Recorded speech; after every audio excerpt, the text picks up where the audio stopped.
Hello hello, mic check. Very good evening, very good evening, very good evening. क्या हालचाल सभी के? कैसे हो सभी?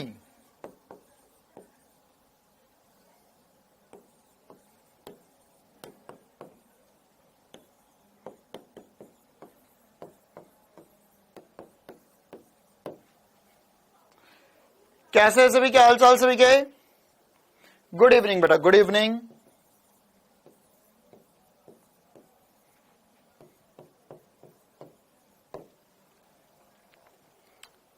चल, हाँ, बहुत ही बढ़िया, बहुत ही बढ़िया। हाँ, राम राम भैया, राम राम। आज बदला बदला लग रहा है। क्या बदला बदला लग रहा है? अच्छा, बदली बदली हो रही है। अच्छा, तुम्हारे उधर बदली बदली हो रही है। ओके।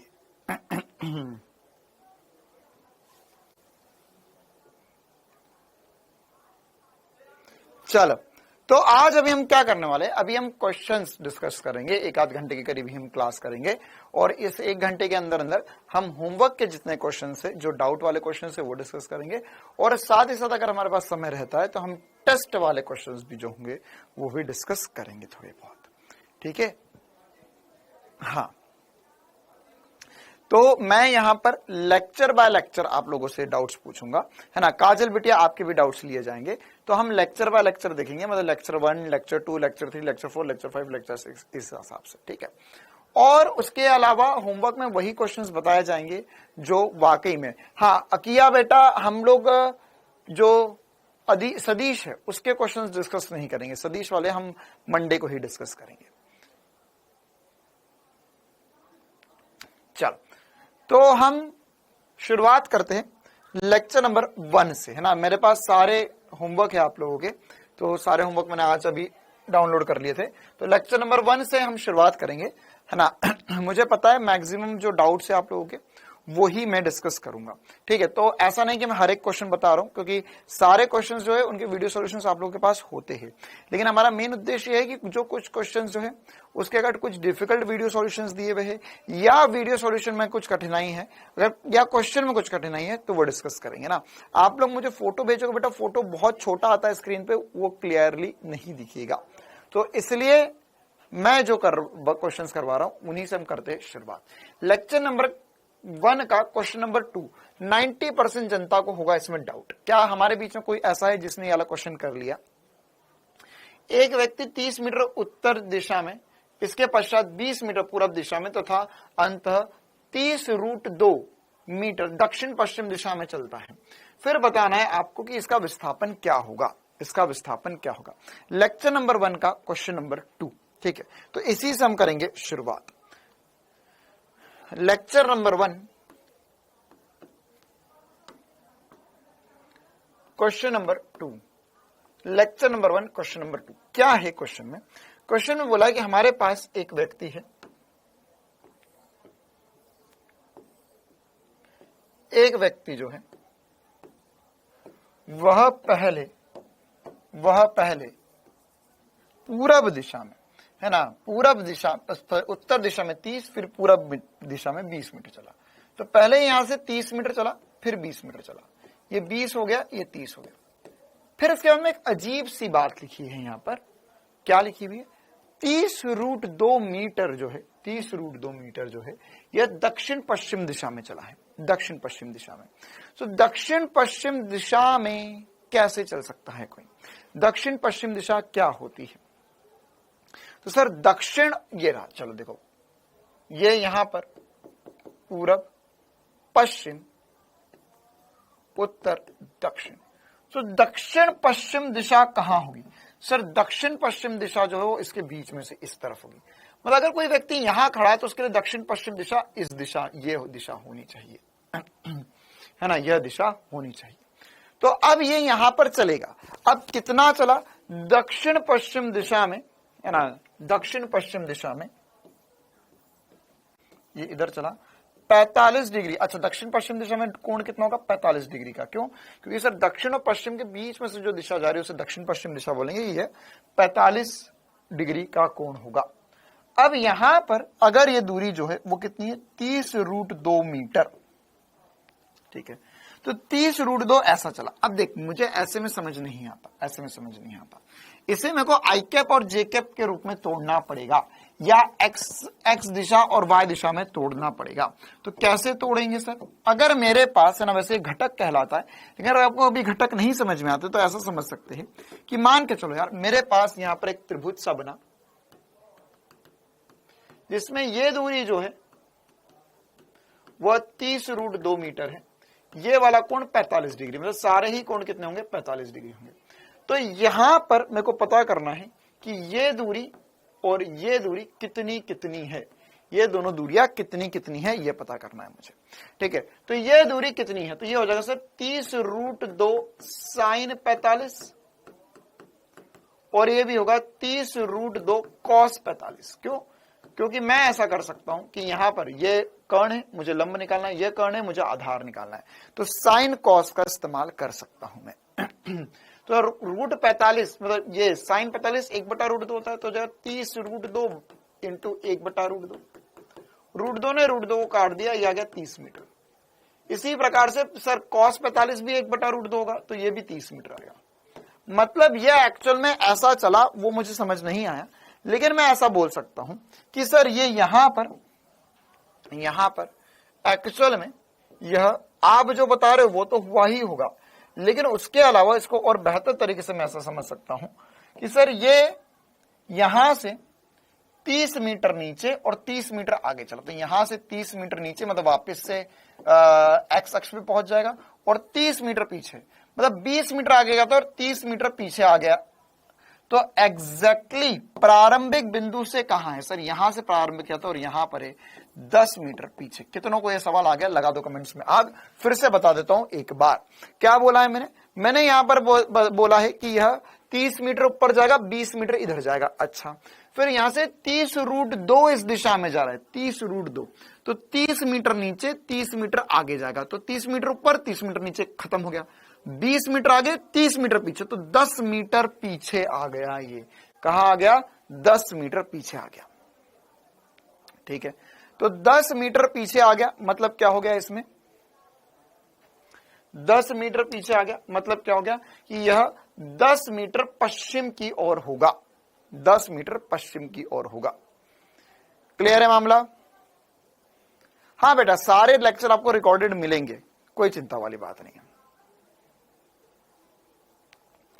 चलो आगे बढ़ते हैं हम।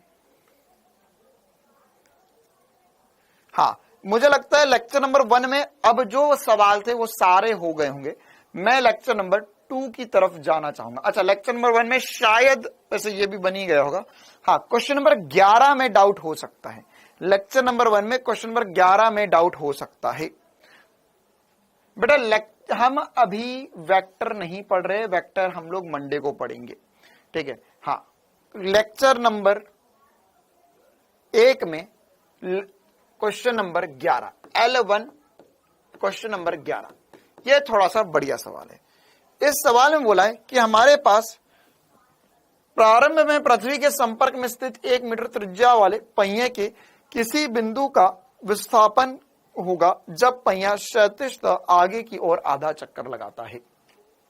ठीक है, तो आधा चक्कर लगाने के बाद में उसका विस्थापन क्या होगा, आधा चक्कर लगाने के बाद में विस्थापन क्या होगा। तो सर यहां पर यह मान के चलो एक गोला है मेरे पास, एक पहिया है। अब ये पहिए का आधा चक्कर, तो ये यहां से सर आगे बढ़ेगा, घूमेगा और यहां पे पहुंच गया। तो आधे चक्कर में क्या होगा, अगर मान के चल अभी जो बिंदु जमीन के संपर्क में है ए, आधे चक्कर बाद वो बिंदु कहां आ जाएगा, आधे चक्कर बाद वो बिंदु कहां आ जाएगा। हाँ करण बेटा, इस लेक्चर का भी टीचर स्लाइड मिलेगा, हर लेक्चर का टीचर स्लाइड्स मिलेगा। तो बताएंगे कहां आ जाएगा, ऊपर आ जाएगा। बहुत ही खूबसूरत सी बात। तो सर ये यहां पर आ जाएगा। ओके, तो मुझे अल्टीमेटली क्या निकालना है, मुझे ये वाली दूरी निकाल के देना है, ये वाला विस्थापन निकालना है। कैसे निकालूंगा मैं ये विस्थापन, देखो यहां पर अब ये विस्थापन निकालने के लिए हमने थोड़ा सा दिमाग लगाया। अगर पूरा एक चक्कर घूमता है तो 2 पाई आर दूरी होती है, 2 पाई आर दूरी चलता है एक चक्कर में, या आधा चक्कर होगा तो सर ये पाई आर दूरी चला। कितना चला ये? पाई आर। क्या है? छोटी सी बात सभी को चमकी। साथ ही साथ यहां पर ये वाली जो दूरी है वो 2r होगी। तो अब ये विस्थापन कैसे निकलेगा? तो सर मैं r क्या है? त्रिज्या है। तो मैं यहां पर पाइथागोरस थ्योरम लगा सकता हूं फिर से। क्या कि सर यहां पर एक त्रिभुज सा बना मेरे पास, इस त्रिभुज में ये 2r दूरी है, ये पाई आर दूरी है। तो ये हाइपोटेनस या कर्ण क्या होगा? h का वर्ग जो होगा वो बराबर होगा पाई आर का स्क्वायर प्लस 2r का स्क्वायर। क्लियर है मामला? कर लेते इसे सॉल्व, कर लेते इसे सॉल्व। तो क्या होगा यहां पर? ये हो जाएगा sir pi square r square plus 4r का स्क्वायर। इन दोनों में से r कॉमन आ जाएगा तो हो जाएगा r square into pi square plus 4। अब ये h स्क्वायर है तो h का मान या विस्थापन जो होगा वर्गमूल आ जाएगा। तो आर स्क्वायर का वर्गमूल r बचेगा, और यहां पर ऐसा कैसा लिख दो बचा हुआ, तो क्योंकि वो प्लस में है तो इस पर वर्गमूल चढ़ेगा, इसको अलग अलग मत तोड़ देना, है ना। जगह पाई स्क्वायर प्लस 4, ये मेरा आंसर है। या r की वैल्यू मैं 1 रख दूं तो मेरे पास r की वैल्यू 1 क्यों रख दूं? क्योंकि सवाल वाले ने बोला है, सवाल वाले ने बोला त्रिज्या 1 मीटर है। तो r की वैल्यू अगर हम 1 रख देंगे तो मेरे को उम्मीद है बच्चे कर पाएंगे। h की वैल्यू जो हो जाएगी वो under root pi square plus 4 metre answer आ जाएगा। अच्छा, क्या हमारे बीच में कोई चीता है जिसने ये सवाल कर लिया था?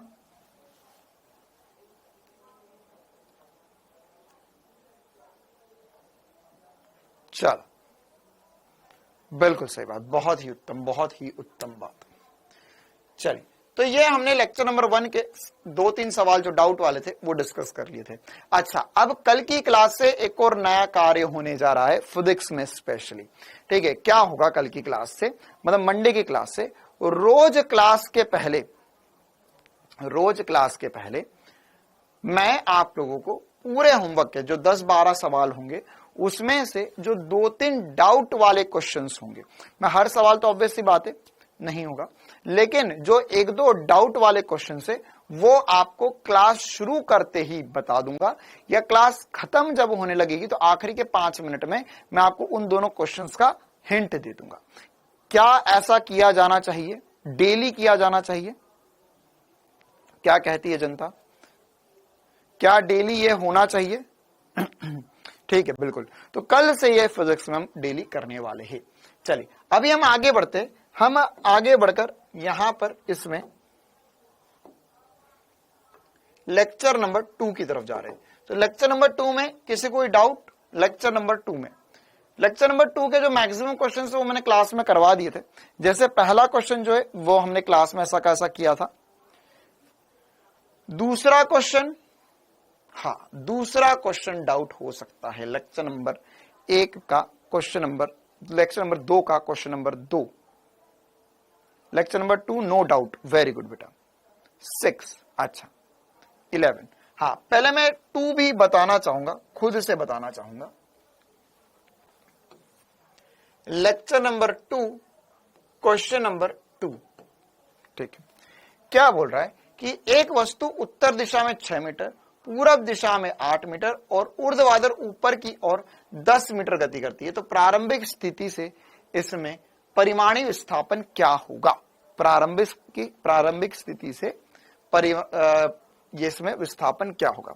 तो क्या बोला है? 6 मीटर उत्तर, देखो ऐसा कुछ है, यहां से 6 मीटर उत्तर की ओर, फिर उसके बाद में 8 मीटर पूरब की ओर, तो 8 मीटर पूरब की ओर गई है, और इसके बाद में ऊर्ध्वाधर ऊपर, मतलब यहां से ये बाहर निकल गई।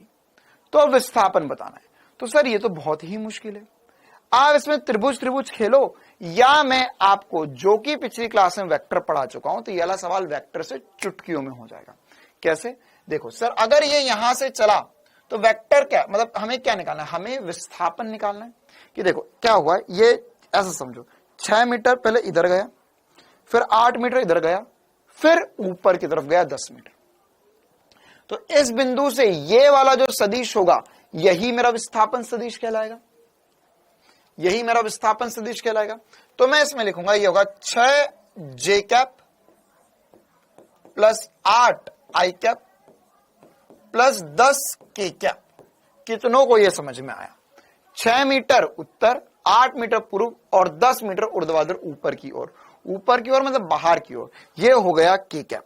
कितनों को ये विस्थापन सदिश, मतलब यहां से इतना विस्थापन हुआ एक्स में, वाई में, जेड में, तो ये विस्थापन सदिश वेक्टर रूप में लिखा है मैंने, विस्थापन सदिश। क्या ये विस्थापन सदिश सभी लोग लिख पाएंगे? अगर विस्थापन सदिश लिख लिया तो अब उसे विस्थापन चाहिए, मतलब परिमाण चाहिए। क्या चाहिए? परिमाण।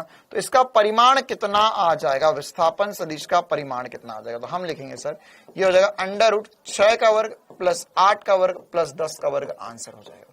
तो मैं इसे लिख सकता हूं अंडर रूट 36, 64 और 100, ये हो जाएगा वर्गमूल 200। 200 या 10 रूट 2 मीटर हो जाएगा, 10 रूट 2 मीटर हो जाएगा। क्लियर है मामला? क्या ये बात सभी को समझ में आ गई है ना? 200 बेटा, 200 में से 2 जीरो है तो बाहर आएंगे तो 10 बचेगा और रूट 2 मीटर एक और बचेगा। चल वेरी गुड। हाँ, लेक्चर नंबर 2 में क्वेश्चन नंबर 6 की भारी डिमांड है, तो क्वेश्चन नंबर 6 को हम कर लेते हैं। हाँ, कितनों को लगा कि क्वेश्चन नंबर 6 गलत है? कितनों को लगा क्वेश्चन नंबर 6 गलत है?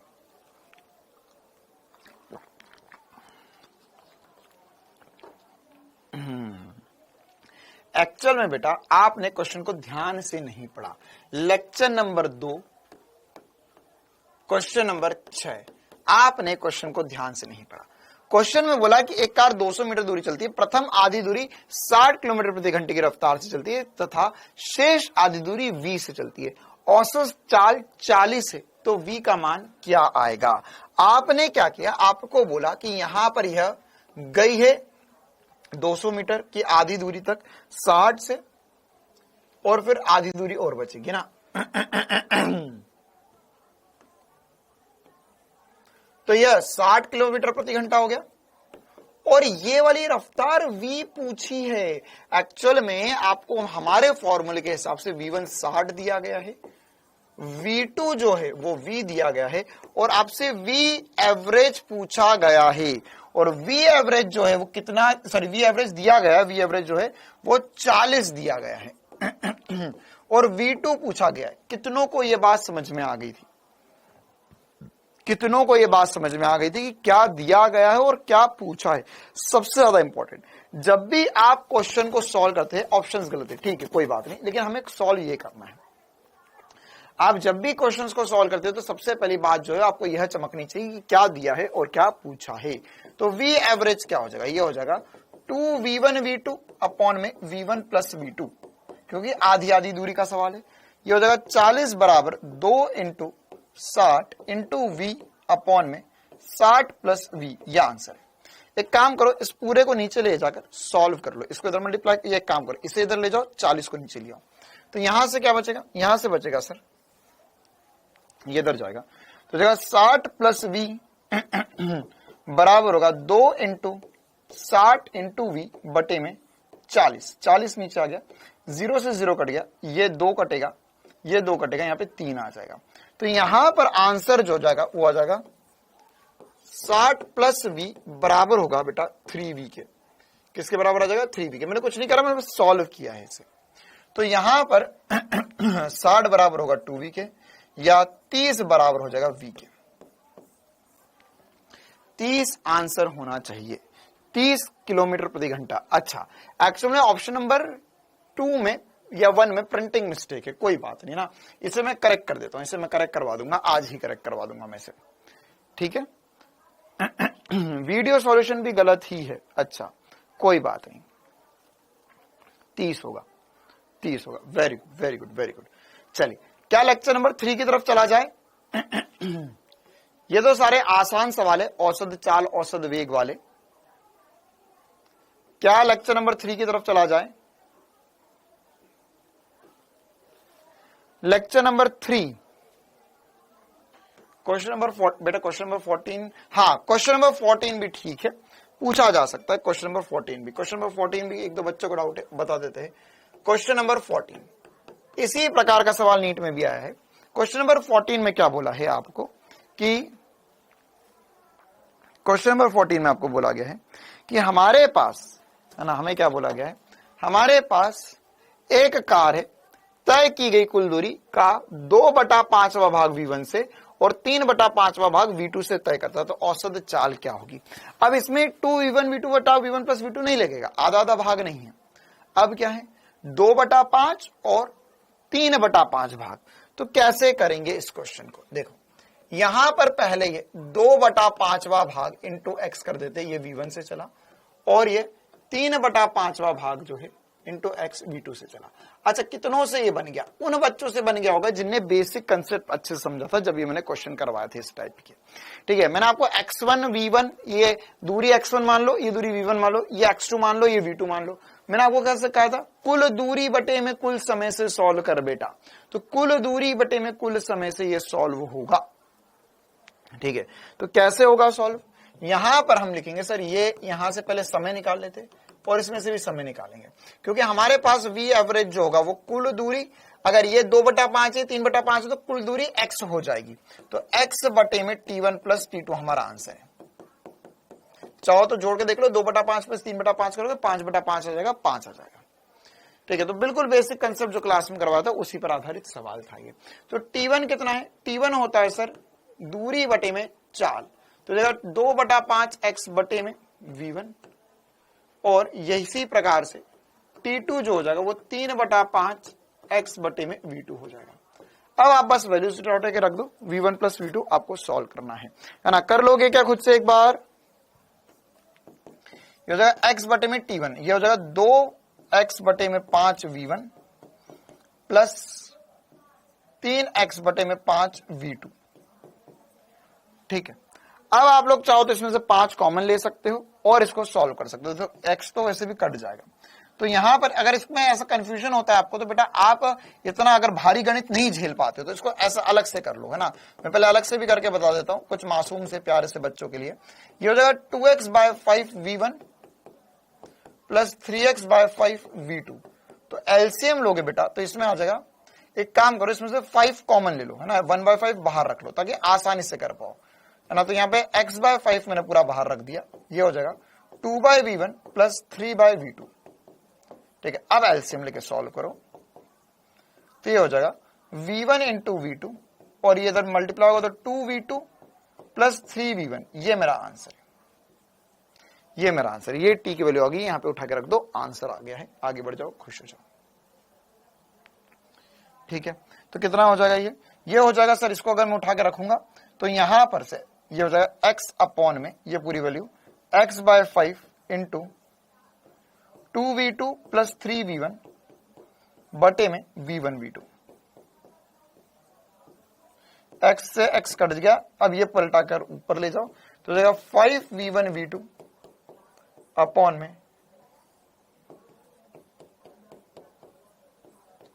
में 2v2 प्लस 3v1। यह आंसर आ जाएगा।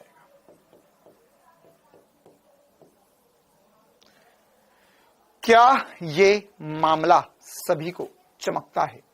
बहुत ही जोरदार तरीके से क्लियर है मामला। सॉल्व करना था, थोड़ी सी मेहनत लगी इस सवाल में, बट कोई दिक्कत वाली बात नहीं है, हम कर पाए थे और हम कर भी सकते हैं।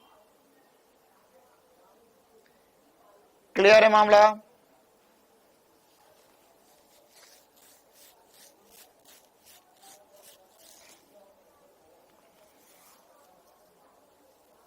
चल, इसी का लेक्चर नंबर, इसी का क्वेश्चन नंबर 11। 150 मीटर लंबी ट्रेन 45 किलोमीटर प्रति घंटे की चाल से चल रही है, 60। हाँ देखो बेटा, ये वैसी ही बात होगी जो मैंने आपको वो अपेक्षित गति में कहा था।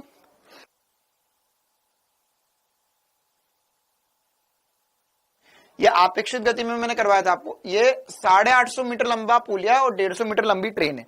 अगर ट्रेन को पुलिया पार करना है तो कितनी दूरी चलना पड़ेगा? 850 मीटर? नहीं नहीं नहीं, ट्रेन को 850 प्लस 150 मीटर चलना पड़ेगा, तब जाके आंसर आएगा।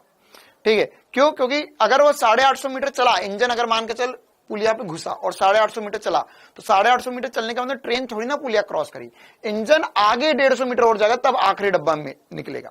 तो इसमें 100 मतलब 1000 कर लो, 1000 और ये किलोमीटर में दिया हुआ है, किलोमीटर प्रति सेकंड प्रति घंटे में से मीटर पर सेकंड में करके सॉल्व कर लो। चलिए लेक्चर नंबर 3 में, लेक्चर नंबर 3 में तो सारे ही आसान क्वेश्चन थे। Question number 5, lecture number 3 question number 5। हाँ, क्वेश्चन नंबर 5 तो थ्योरेटिकल क्वेश्चन है। किसी गतिशील वस्तु के लिए किसी क्षण पर क्या होगा? मंदन अनिवार्य रूप से शून्य होता है यदि वस्तु गति नहीं कर रही है। बेटा ये वो वाला क्वेश्चन है जो मैंने आपको क्लास में नहीं करवाया था। लोफी बेटा वाला सवाल अभी नहीं बताऊंगा मैं, अभी वाले जो क्वेश्चन है बच्चों के जो डाउट वाले वो करवा रहा हूं मैं। अर्चना बेटा हम लेक्चर नंबर 2 से आगे बढ़ चुके हैं, अब हम वापस नहीं जाएंगे। अभी हम लेक्चर नंबर 3 का क्वेश्चन नंबर 5 देख रहे हैं। इसमें हमें बोला गया है कि इसमें क्या शून्य होगा, है ना। तो ये वही वाला थ्योरेटिकल क्वेश्चन है जो मैंने आपको क्लास में करवाया था ना, कि कौन सा पॉजिटिव होगा, कौन सा नेगेटिव होगा, ए पॉजिटिव होगा, बी नेगेटिव होगा, क्या होगा, या एक जीरो होगा, एक नॉन जीरो होगा तो क्या होगा, क्या क्या कंडीशन पॉसिबल है। तो यहां पर लेक्चर नंबर 3 का ये वाला जो क्वेश्चन है, इसमें क्या मंदन अनिवार्य रूप से नहीं, ये बात गलत है। अगर त्वरण या मंदन अशून्य भी हो सकता है जब वस्तु विरामावस्था में, जैसे ऊपर जा रही है तो अगर गेंद को ऊपर फेंका तो उच्चतम बिंदु पर उसका त्वरण अशून्य है, लेकिन वह विरामावस्था में या वेग शून्य है, ये गलत हो गया। त्वरण ऋणात्मक होगा यदि वस्तु की चाल कम हो रही है।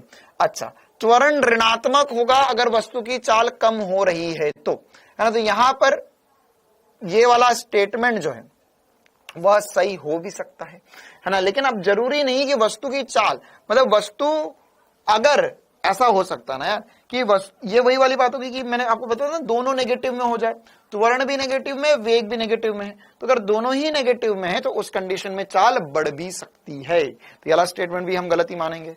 ऋणात्मक दूरी होगी, ऋणात्मक दूरी कभी ऋणात्मक हो ही नहीं सकती। ऋणात्मक दूरी होगी यदि वस्तु की चाल कम हो रही है, दूरी ऋणात्मक नहीं हो सकती।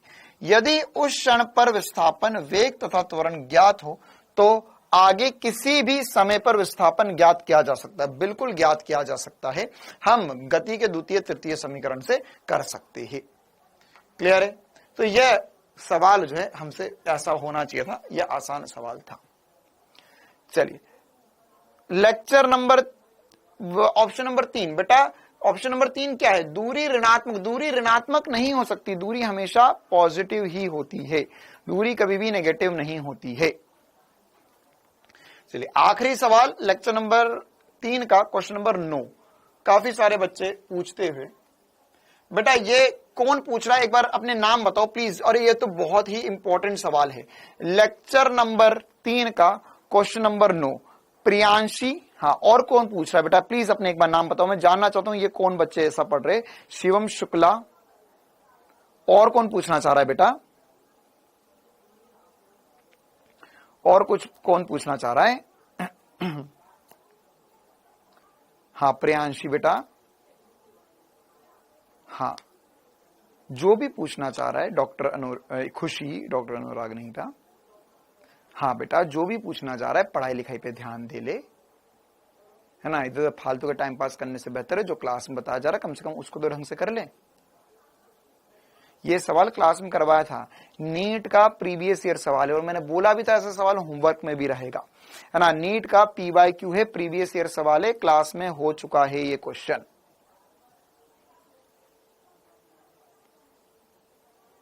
चलिए क्वेश्चन नंबर 10, क्वेश्चन नंबर 10 में भी बेटा ये वैसा ही सवाल है। 3 सेकंड पर ताक्षणिक वेग बताना है, तो क्या इसका हमें एक्स दिया हुआ है, v निकालना है, तो क्या अवकलन कर लेंगे तो 2bt आंसर आ गया। तो यहां पे 3 रख दो, करो यार सवाल, ये नहीं बताऊंगा मैं, अवकलन कर लो आंसर आ जाएगा।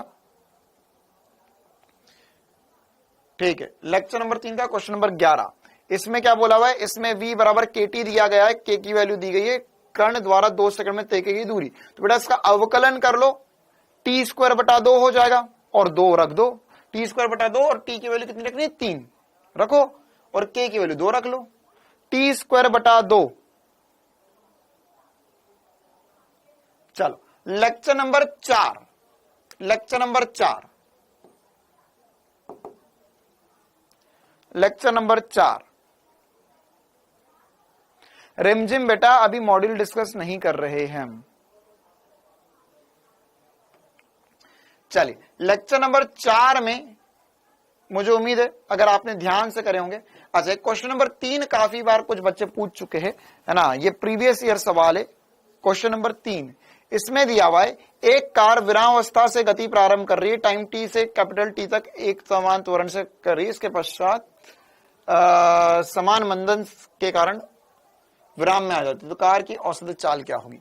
अच्छा देखो, ये वाला सवाल जो है क्वेश्चन नंबर 3 जो है, अगर आप लोगों ने ध्यान से देखा होगा तो ऐसा सवाल मैंने उस टाइम नहीं करवाया, लेकिन बाद में ग्राफ से करा था हमने। लेक्चर नंबर 4 क्वेश्चन नंबर 3 क्या है क्वेश्चन में बोला गया कि एक कार गति प्रारंभ करती है, कैपिटल टी समय तक एक समान त्वरण से गति करती है ए से, इसके पश्चात मंदन करके। अच्छा, एक्चुअल में ये सवाल भी है ना थोड़ा सा अधूरा है, इसलिए हो सकता है आप लोगों से ना बना हो। ये गाड़ी जो है वो चली ए त्वरण से चली, टाइम टी इक्वल्स टू 0 से time t equals to capital T तक, फिर उसके बाद में इसमें मंदन आया और ये रुक गई। अब एक्चुअल में इसमें मंदन कितना आया ये बताया नहीं,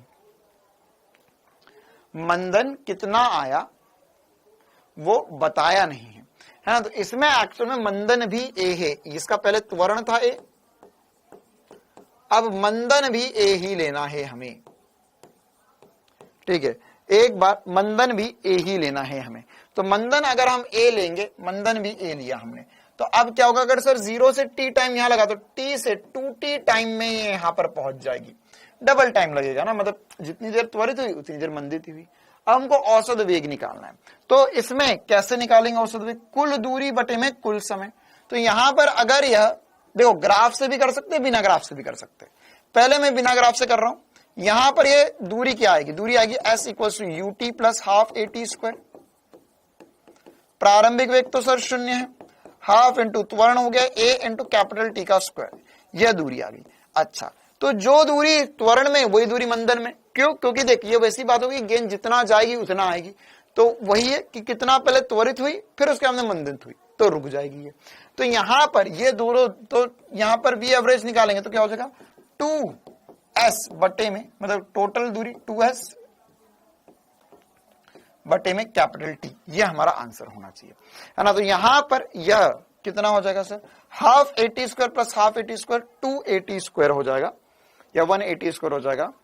अच्छा ये यार ये है ना ऑप्शंस, ये क्वेश्चन में गड़बड़ी है, ये क्वेश्चन आप लोग छोड़ सकते हो। तो यहां पर ये 2s दूरी आ जाएगी, तो 2s दूरी मतलब ये कितना हो जाएगा, ये हो जाएगा सर 2s जो हो जाएगा वो 80 स्क्वायर के बराबर हो जाएगा, इधर तो 2 को मल्टीप्लाई कर दिया।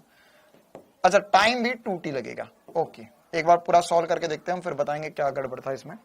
यहां से टोटल टाइम 2t लगेगा, तो अब क्या होगा, इसमें 80 स्क्वायर बटे में 2t, तो एक t से एक t कट जाएगा, 80 बटे में 2 आंसर आएगा। क्या यही ऑप्शन में दिया गया है, सी, हाँ ठीक है। तो इस क्वेश्चन में एक्चुअली वो यही कहना चाह रहा है, ये कहना चाह रहा है कि यहां पर हमें वह जितना त्वरण है उतना ही मंदन है, तो जितना त्वरण है उतना ही मंदन है। तो यहां पर ए त्वरण ए मंदन, तो यहां पर दूरी कितनी हो जाएगी, ये s बराबर हाफ ए टी स्क्वायर हो जाएगा। अच्छा सर, तो यहां से ए, ये हमने पहले दूरी s निकाल ली, फिर ये दूरी s होगी, ये दूरी भी s होगी, तो एवरेज जो होगा 2s बटे में 2t होगा। टोटल टाइम कितना हो गया, 2t हो गया।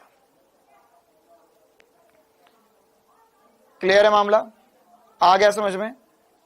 चलो लेक्चर नंबर 4 में क्वेश्चन नंबर 5। हाँ बेटा, इस प्रकार का क्वेश्चन जो है हमने क्लास में करा था, लेकिन फिर भी मैं एक बार बता देता हूं। लेक्चर नंबर 4 में क्वेश्चन नंबर 5, क्वेश्चन नंबर 5 हमें क्वेश्चन में बोला गया है v बराबर है 180 माइनस, देखो इस क्वेश्चन को 2-3 तरीके से कर सकते हैं। ये 180 माइनस 16x का रूट, ठीक है, ऐसा कुछ समीकरण दिया है। हमें बताना है कि इसका त्वरण कितना होगा, इसका त्वरण कितना होगा। तो हम इसको कैसे कर सकते हैं, पहले तो इसका जो मेन तरीका है वो है a बराबर v dv बटे में dx। ठीक है, तो वेग दिया है, इसका अवकलन करो और इसको सॉल्व करो, है ना, इसको सॉल्व करो। तो पहले v दिया हुआ है, dv बटे में dx निकालते हैं सर। ऐसा क्वेश्चन हमने क्लास में करा हुआ था, हमने लिया था v बराबर कुछ अल्फा रूट x लिया हुआ था। तो ये भी रूट x है, ये भी रूट x के पदों में ही है, दो बार अवकलन नहीं करना होगा, एक ही बार में आ जाएगा। तो अब इसका अवकलन करेंगे तो जगह 180 माइनस 16x की पावर 1/2।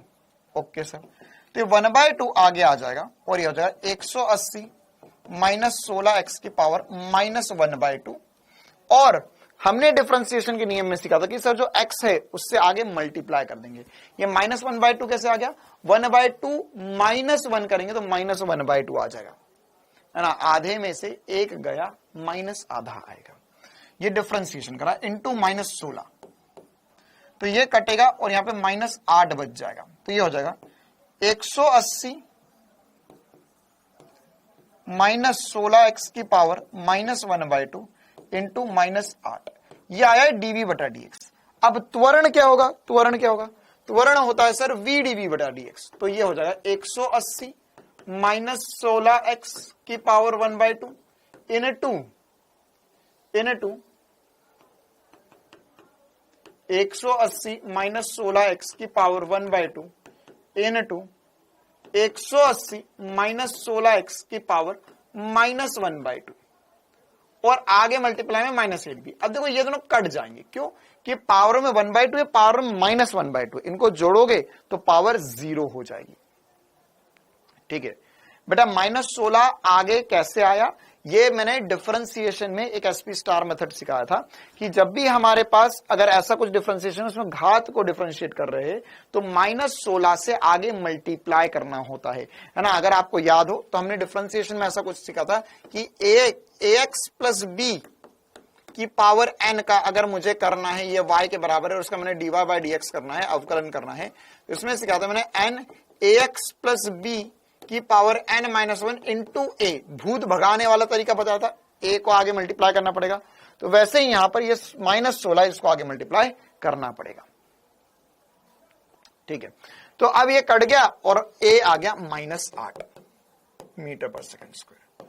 ठीक है, अब इस क्वेश्चन को करने का एक दूसरा तरीका, यह है आम जिंदगी।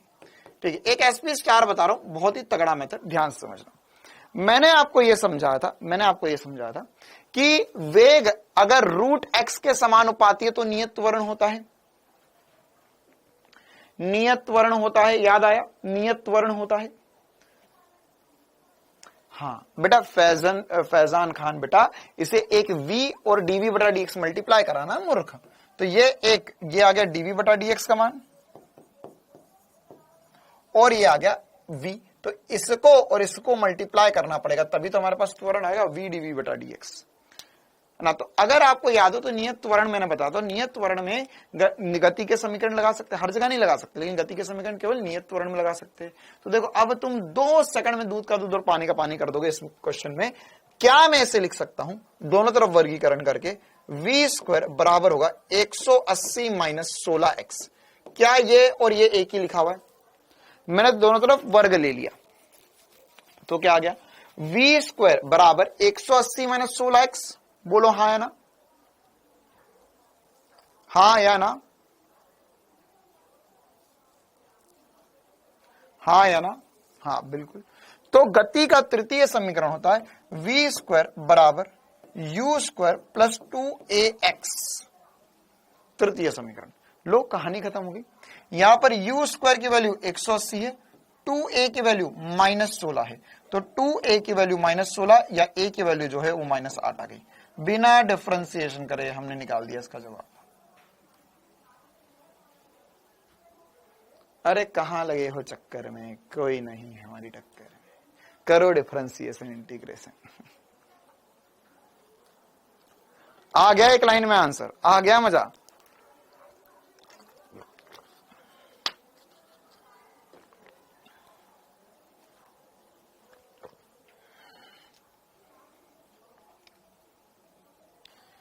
ठीक है ना, डिफरेंशिएशन इंटीग्रेशन करने की जरूरत नहीं है। अगर आपको यह पता है कि गति का समीकरण तब लगाया जा सकता है जब x v रूट x के समानुपाती होती है। तो बस यहां पर हमने कंपेयर कर लिया, आंसर आ गया।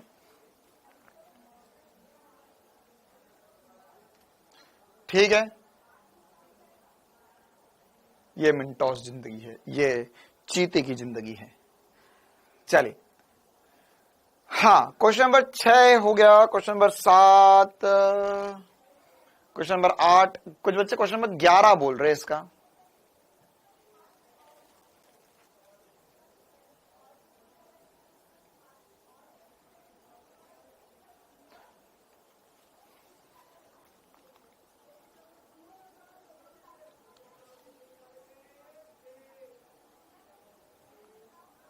एक्स अक्ष के बेटा क्वेश्चन नंबर 8 अभी मैंने बताया ए और बी की वैल्यू दी हुई है, रख लो यहां पर।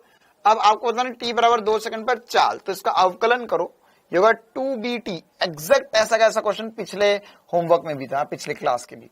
तो 2bt और यहां पर वैल्यू रखकर सॉल्व कर लो।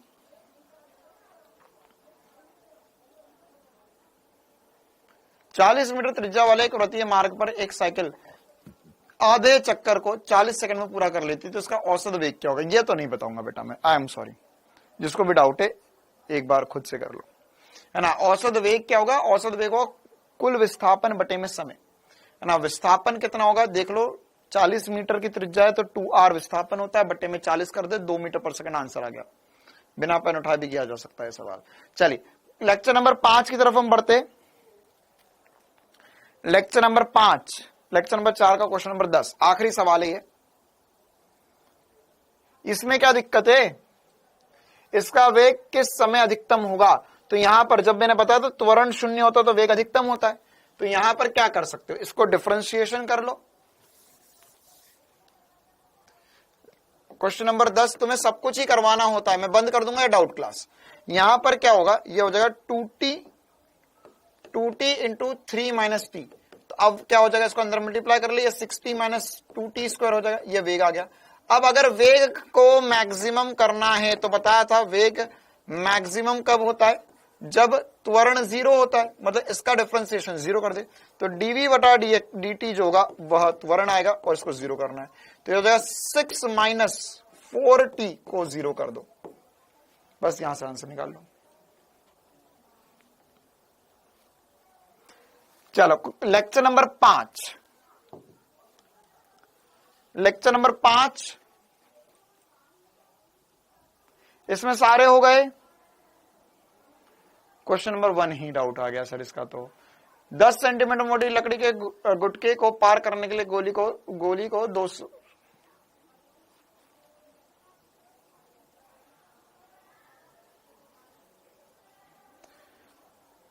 बेटा 10 सेंटीमीटर मोटाई के लकड़ी के गुटके को पार करने के लिए गोली का वेग 200 मीटर पर सेकंड से घटकर 100 मीटर पर सेकंड रह जाता है। अब एक कौन पूछ रहा है, ये गति का तृतीय समीकरण लगाते नहीं आता क्या तुझे? निकल जा मेरी क्लास से, दफा हो जाए यहां से। लेक्चर नंबर 5 का क्वेश्चन नंबर 1 गति का तृतीय समीकरण है, v स्क्वायर बराबर u स्क्वायर प्लस 2as। अंतिम वेग तुझे 100 दिया है, प्रारंभिक वेग 200 दिया है, दूरी 10 सेंटीमीटर दी है, उसे मीटर में कन्वर्ट कर लेना बस।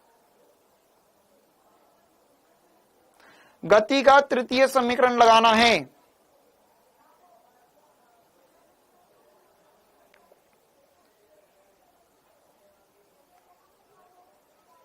हाँ भाई, और कोई सा क्वेश्चन? 9। अच्छा, जो बच्चे क्लास ढंग से नहीं पढ़ रहे हैं उनको ही ऐसे क्वेश्चन आते हैं। क्वेश्चन नंबर 1 जैसे, क्वेश्चन नंबर 1 जो ढंग से क्लास नहीं पढ़ रहा उसको डाउट है। क्वेश्चन नंबर 2 क्लास में फॉर्मूला लिखवाया है कि मध्य बिंदु पर वेग क्या होता है, √u square plus v square by 2, फिर भी उसे डाउट है। तो ऐसे में है ना, तुम गोलू मोलू रह जाओगे, फिर ऐसे में आगे चीते नहीं बन पाओगे तुम। लेक्चर नंबर 5 का अब क्वेश्चन नंबर 3 एक बच्चा पूछ रहा है, 72 किलोमीटर प्रति घंटे की रफ्तार से गतिशील ट्रेन 200 मीटर चलकर विराम में आ जाती है, इस पर अवमंदन कितना होगा? क्या करूं अब मैं इसका? गति का तृतीय समीकरण लगाना है फिर से, अंतिम वेग 0 हो गया है।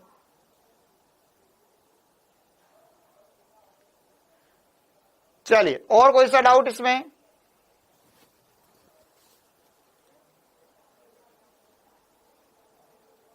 एक एक करके लेक्चर नंबर 5 में और कोई सा क्वेश्चन? गुनगुन गोयल बेटा रुक जाइए, पहले लेक्चर नंबर 5 डिस्कस हो रहा है। 5 का 5 तो नहीं आता मुझे, मैं घर से याद कर नहीं आया। एक वस्तु एक समान त्वरण से प्रथम 5 सेकंड में 40 मिनट अगले 5, तो प्रारंभिक वेग क्या होगा? इसमें फिर एक और मॉड्यूल में सवाल है हमारे जिसमें आपको अगले 5 सेकंड में दूरी पूछी है। तो बेटा ये वाले जो सवाल है, ऐसा क्वेश्चन हमने करा हुआ है क्लास में, लेक्चर नंबर 5 क्वेश्चन नंबर 5। क्या आपको बोला है यहां पर कि पहले 5 सेकंड में 40 मीटर, अगले 5 सेकंड में 65 मीटर। तो कैसे करेंगे? पहले 5 सेकंड में 40 मीटर, अगले 5 सेकंड में 65 मीटर। तो प्रारंभिक वेग मान लो u, त्वरण मान लो a। तो क्या करेंगे? गति का तृतीय समीकरण लगाएंगे, v स्क्वायर बराबर होगा u स्क्वायर प्लस 2as। प्रारंभिक वेग नहीं पता, अच्छा सर सॉरी समय दिया, तो गति का द्वितीय समीकरण लगाओ, s equals to ut plus half at square, 2 बार लगा लो। प्रारंभिक वेग निकालना है, पहले 40 मीटर चला, u into 5 plus half into त्वरण भी नहीं पता, इंटू 5 का वर्ग, यह पहला समीकरण बन गया। इसके बाद में 40 प्लस 65 कर ले तो 105 आ जाएगा। तो 105 फिर से प्रारंभिक वेग u है, 10 सेकंड लगे, अब हाफ इंटू a इंटू 10 का वर्ग, यह आंसर आ गया। अब इन दोनों समीकरण से कर लो सॉल्व।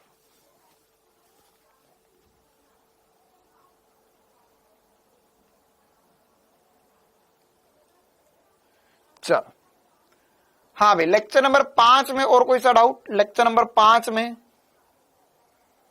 लेक्चर नंबर 5 डन डनाडन डन, लेक्चर नंबर 5 डन डनाडन डन हो गया।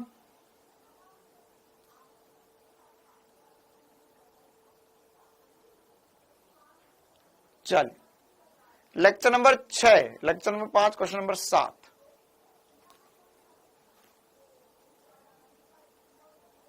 एक गोली निश्चित लक्ष्य 3 सेंटीमीटर धंसने पर आधा वेग खो देती है। तो बेटा ये आज इसका एक का कोर्स में बंद करवा देता हूं। किसने बोला था क्वेश्चन नंबर 7? हाँ ये किसका कोर्स बंद हो रहा है? ये पीयूष लाला, बहुत बढ़िया। और पीयूष लता, बेटा आज आपकी आखिरी क्लास है, बहुत बहुत धन्यवाद। आपको पढ़ाने में हमें बहुत मजा आया, आपको पढ़ने में भी बहुत मजा आया होगा। Thank you so much. क्या यह सवाल क्लास में करवाया गया है? एक गोली निश्चित लक्ष्य से 3 सेंटीमीटर धंसने पर आधा वेग खो देती है, फिर उसके बाद में कितनी दूर और चलेगी ताकि वह रुक जाएगी पूर्ण रूप से? क्या क्लास में करवाया गया है? क्या क्लास में करवाया गया है?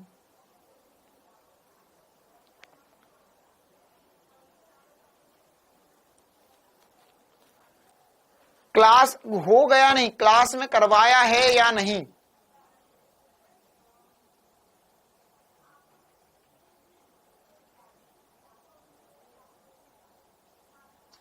चलिए लेक्चर नंबर 6,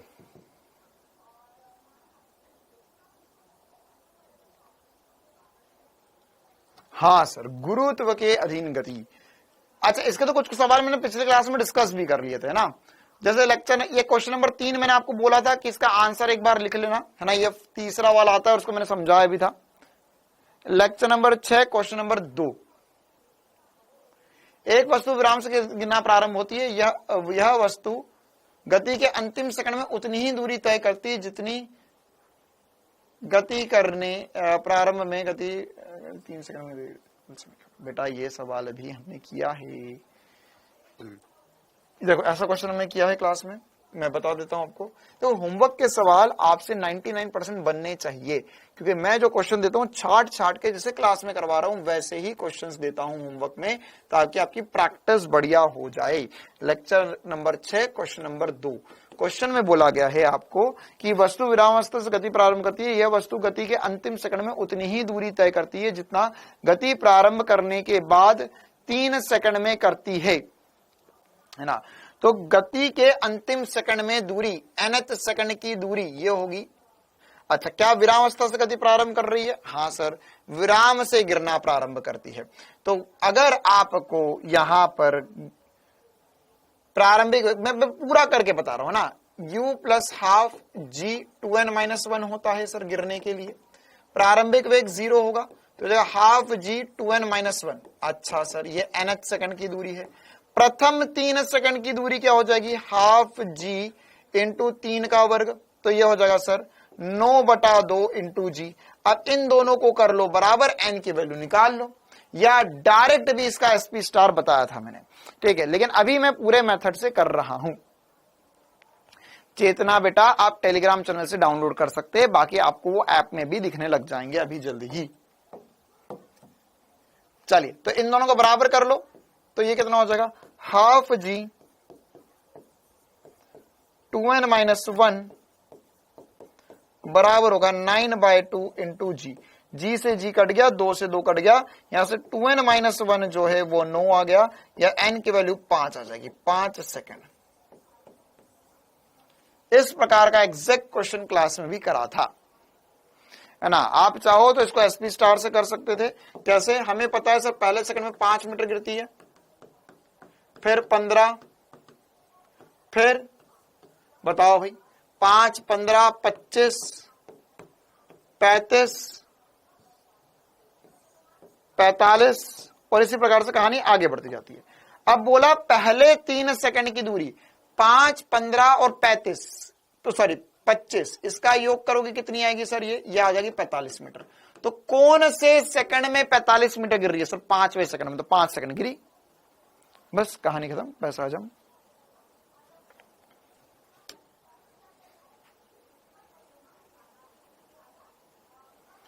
एक पत्थर, क्वेश्चन नंबर 6, एक पत्थर लंबवत रूप से ऊपर की ओर फेंका जाता है जो 45 मीटर की अधिकतम ऊंचाई प्राप्त करता है, कितने समय में उसका वेग प्रारंभिक का आधा रह जाएगा? बेटा देखो, अगर एक पत्थर को, है ना, क्वेश्चन नंबर 6, हो सकता है कुछ बच्चों को डाउट हो, एक पत्थर को हमने फेंका ऊपर की ओर, कितने वेग से फेंका नहीं पता, कितनी ऊपर जा रहा है? 45 मीटर ऊपर जा रहा है। बहुत ही बढ़िया सर, 45 मीटर ऊपर जा रहा है। अब बोला है कि कितने समय पश्चात उसका वेग प्रारंभिक वेग का आधा रह जाएगा, ठीक है। तो इस क्वेश्चन को करने के हमारे पास 2-3 तरीके हैं, एक एक करके सारे बताता हूं। सबसे पहले तो अगर मेरे को 45 मीटर ऊपर गेंद को फेंकना है तो कितने वेग से फेंका जाएगा यहां पर, ये पता कर लेता हूं मैं। तो सर इसका प्रारंभिक वेग होगा u बराबर, है ना, ये एच मैक्स जो होता है वो क्या होता है? u² अपॉन में 2g। तो अधिकतम ऊंचाई कितनी है? 45, 45 इंटू 2 इंटू जी का मान होता है 10, ये u² के बराबर आ गया। तो ये 45 इंटू 2 करोगे 90, 90 इंटू 2 करो, 90 इंटू 10 करोगे 900, 900 u² के बराबर है, या u का जो मान आएगा वो 30 मीटर पर सेकंड आ जाएगा। कितना आ जाएगा? 30 मीटर पर सेकंड, ठीक है। तो यहां पर प्रारंभिक वेग कितना आ गया? 30 मीटर पर सेकंड आ गया है। क्या करना है? आधा करना है, तो कितना हो जाएगा? 15 मीटर पर सेकंड हो जाएगा। कितना समय लगेगा? तो प्रारंभिक वेग पता है, अंतिम वेग पता है, गति का प्रथम समीकरण लगा लो, आंसर हो जाएगा। तो v बराबर u plus u minus G T लिखना चाहिए वैसे, क्योंकि प्रारंभिक वेग ऊपर है, तो ये होगा 15 बराबर होगा 30 माइनस 10 इंटू जी। तो इसको सॉल्व करोगे तो 1.5 सेकंड समय आ जाएगा, 1.5 सेकंड समय आ जाएगा, ठीक है। बाकी आप चाहते तो इसमें जो मैंने तरीके बताए उससे तो कर ही सकते थे। क्या तरीके बताए थे? क्या था एसपी स्टार? कि अगर एक गेंद देख 45 ऊपर जा रही तो उसे गिरना भी 45 है, तो 45 मीटर गिरी तो कितने समय तक गिरी होगी? देखो क्या था एसपी स्टार, इसका कैसे कर सकते? ये वही वाली बात होगी 45, तो 45 मतलब सर 3 सेकंड तक गिरी, तो आधा कितना होगा? 3 का आधा हो गया 1.5, तो 1.5 सेकंड बाद उसका वेग आधा हो जाएगा। क्यों? क्योंकि वेग जो होता है वो समानुपाती होता है समय के, नियत त्वरण में वेग समानुपाती होता है समय के। ये चीजें हजम करने में थोड़ा सा किसी किसी को मुश्किल हो सकती है, लेकिन कोई दिक्कत वाली बात नहीं है। ध्यान से सुनने की कोशिश करो। क्या बोल रहा हूं मैं? क्या बोल रहा हूं मैं? कि यहां पर एक गेंद को देख ऊपर फेंका, जैसी ऊपर गति होगी वैसी की वैसी नीचे गति होगी। गेंद को ऊपर जाकर नीचे भी आना, ये सिखाया था मैंने। तो 45 मीटर गई है तो 45 मीटर आएगी भी। तो यहां पर अगर इसे 45 मीटर गिरना है तो सर पहले सेकंड में 5 गिरेगी, फिर 15 गिरेगी, फिर 25 गिरेगी, मतलब टोटल कितना हो गया 45 मीटर गिरी। तो कितनी देर करी सर 3 सेकंड गिरी, तो 3 सेकंड गिरी, बहुत बढ़िया। अब 3 सेकंड में वेग, यहां पर ये 0 था, यहां पर कुछ हो गया होगा v वेग। अब मुझे ये नहीं चाहिए, मुझे चाहिए इसका आधा वेग। तो आधा वेग आधे समय में हो जाएगा। कैसे सर? देखो ये जीता जागता उदाहरण है तुम्हारे पास। या हमें पता है कि वेग जो होता है वो समानुपाती होता है समय के, दूरी समानुपाती होती है एक्स स्क्वायर के, त्वरण जब नियत होता है, क्योंकि ये गुरुत्व की अधीन गति नियत त्वरण है। तो अगर मुझे समय आधा चाहिए, वेग आधा चाहिए, तो समय भी आधा कर दूं मैं। कहानी खत्म, 1.5 आंसर आ गया। ठीक है, हाँ यही पूछा है। चल क्वेश्चन नंबर 7,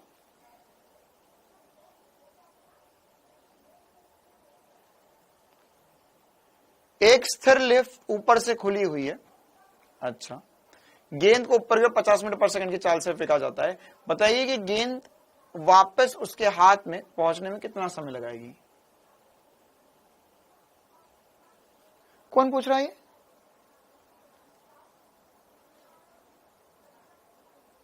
क्वेश्चन नंबर 7 कैसे पूछ सकते हो? एक गेंद 50 मीटर पर सेकंड से फेंकी, ऊपर जाके नीचे आएगी, कितना समय लगेगा? अब लिफ्ट में बैठे तो क्या लिफ्ट चल थोड़ी ना रही है, लिफ्ट स्थिर है ना, रुकी हुई लिफ्ट। तुझे लिफ्ट बोल दिया तो वहीं पे बहरा हो गया, अरे सर लिफ्ट आ गया, मेरे को सब बनेगा ही। अरे मूर्ख बोला भाई, रुकी हुई लिफ्ट है। अब जमीन रुकी हुई है, लिफ्ट रुकी हुई है, सब कुछ तो रुका हुआ है, तो क्या दिक्कत है? ऊपर गेंद गई, नीचे आ गई। 2u/g आंसर होता है। चलिए लेक्चर नंबर 7, लेक्चर नंबर 7,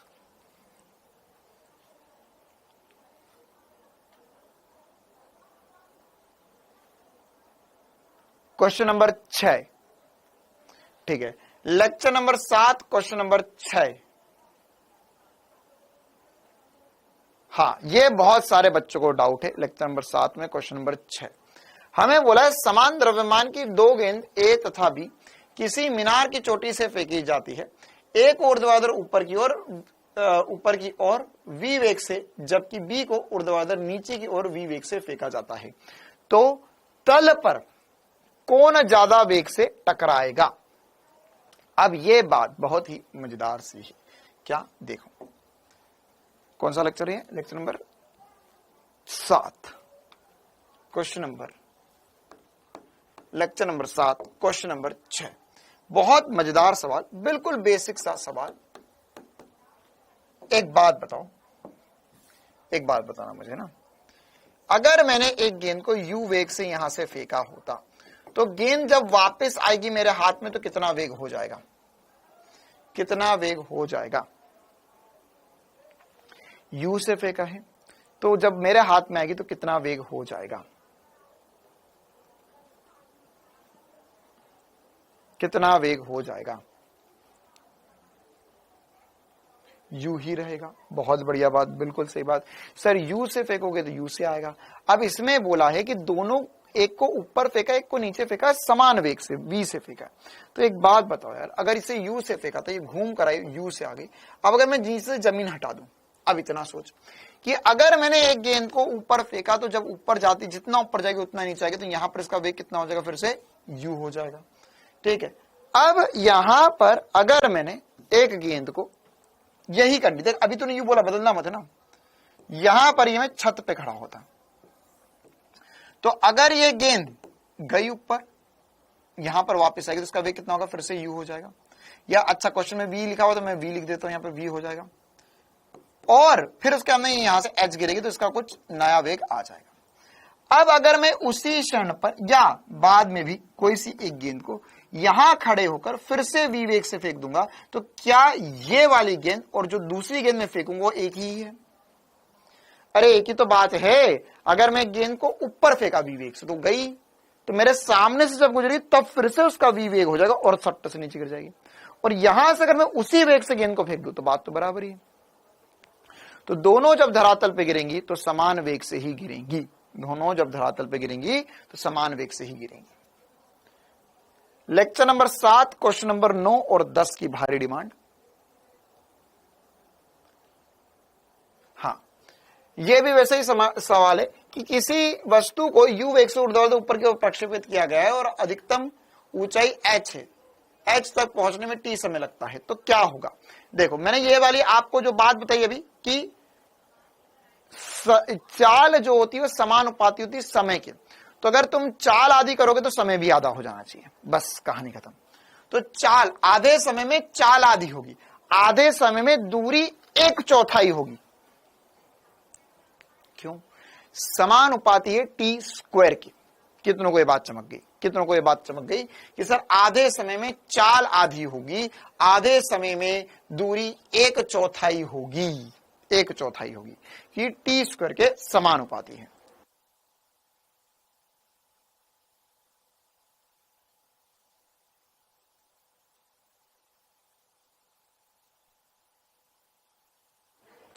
आ गया समझ में?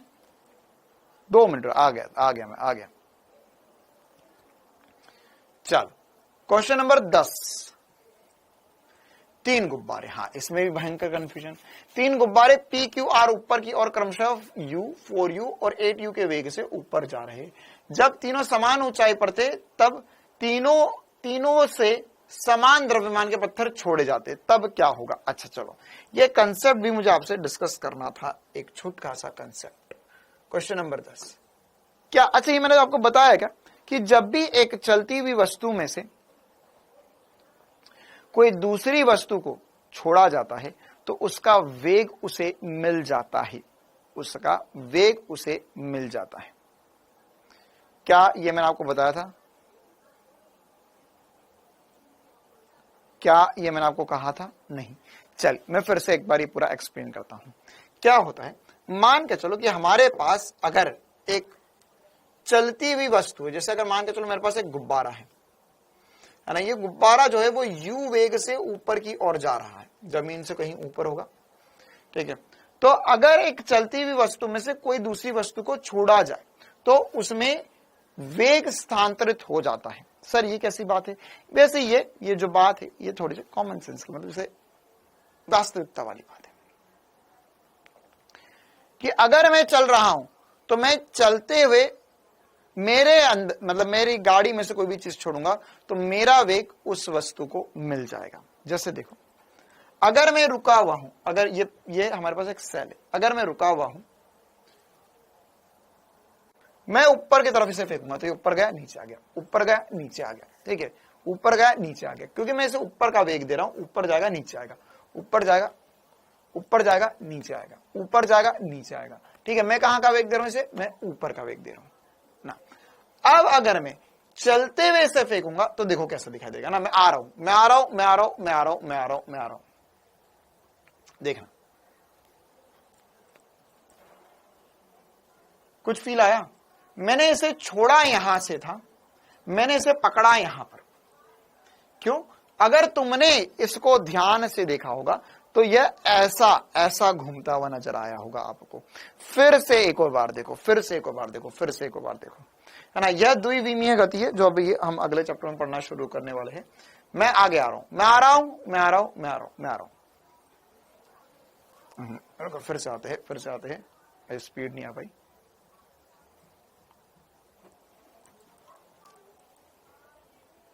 आया, फिर यहां से छोड़ा था, यहां पकड़ा, लेकिन मैंने इसको आगे नहीं फेंका, मैंने इसे फेंका ऊपर ही था, ऊपर फेंक रहा हूं और ये नीचे तो आ रहा है लेकिन ये आगे भी बढ़ गया।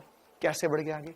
क्यों? क्योंकि मैं गति कर रहा था, मेरा वेग भी इसे मिला आगे की दिशा में, तो जो चलती हुई वस्तु है उससे जब भी किसी एक दूसरी वस्तु को छोड़ा जाता है या फेंका भी जाएगा तो उसे उस वस्तु का वेग जरूर मिल जाएगा, ठीक है। तो यहां पर अगर ये गुब्बारा जो है ऊपर जा रहा है, इसमें से मैंने एक पत्थर को छोड़ा तो ये पत्थर को अब देख, अब ये गुब्बारे को भूल जा, अब इस पत्थर को ऊपर की तरफ u वेग मिल जाएगा तो ये ऊपर जाएगा नीचे आ जाएगा। इसी प्रकार से अगर एक गुब्बारा 4u वेग से ऊपर जा रहा है, कितने से? 4u से, तो इसे 4u ऊपर की तरफ मिल जाएगा, तो ये और ऊपर जाके नीचे आएगा। आ रही है बात समझ में? इसी प्रकार से एक को u से, एक को 4u से, एक को 8u वेग से ऊपर फेंका जाता है। तीनों जब समान ऊंचाई पर होते तब आपको बताना है कि PQR में से पृथ्वी पर पहले कौन पहुंचेगा। तो जिसका वेग कम होगा वो पृथ्वी पर पहले पहुंचेगा। तो ये सर u कम वेग है, P का कम है, तो P पहले पहुंच जाएगा और आखिरी में ज्यादा वेग, वो ऑब्वियस सी बात है, वो ज्यादा तेजी से ऊपर जाता, उसमें से पत्थर छोड़ेंगे, है ना। देखो ऐसा होगा कि उसमें से जब तुम पत्थर छोड़ोगे तो तुम्हें लगेगा पत्थर नीचे जा रहा है। नहीं नहीं नहीं नहीं, पत्थर नीचे नहीं जा रहा है, पत्थर ऊपर जाके नीचे आएगा।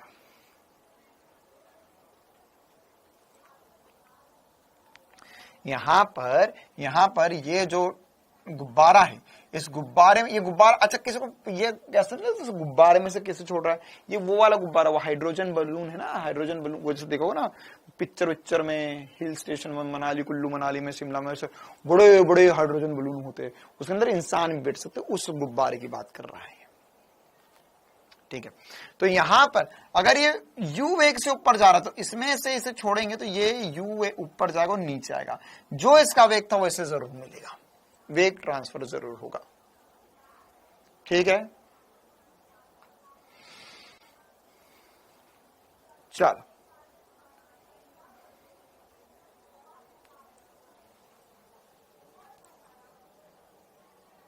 हाँ, अब ये क्वेश्चन नंबर 11 एग्जैक्टली वैसा ही है। एक व्यक्ति 4.9 मीटर प्रति सेकंड के त्वरण से ऊर्ध्वाधर ऊपर की ओर उड़ते हुए गुब्बारे